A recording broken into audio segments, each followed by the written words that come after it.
Nerede Nisa? Nisa!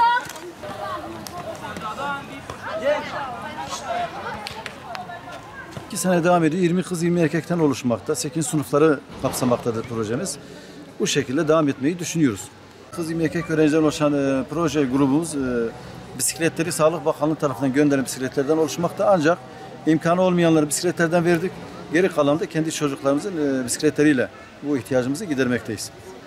Bisiklet turumuz okulun bahçesinden başlar, ta 5 kilometre sonra uzaklıktaki Nusaybin Çarşaf Barajı'nda barajı piknik alanında devam etmektedir. Burada top oyunları oynanmakta, okuma saatimiz var, kitap okunmakta. Kendi kitaplarını burada getirip okumaktalar.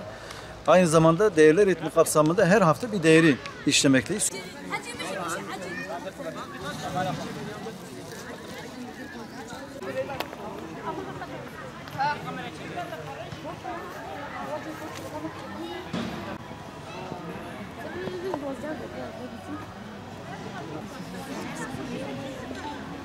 Çift pedal grubu olarak geliyoruz. Haftada bir okulumuzun bize verdiği bisikletlerle birlikte öğretmenlerimiz eşliğinde buraya geliyoruz.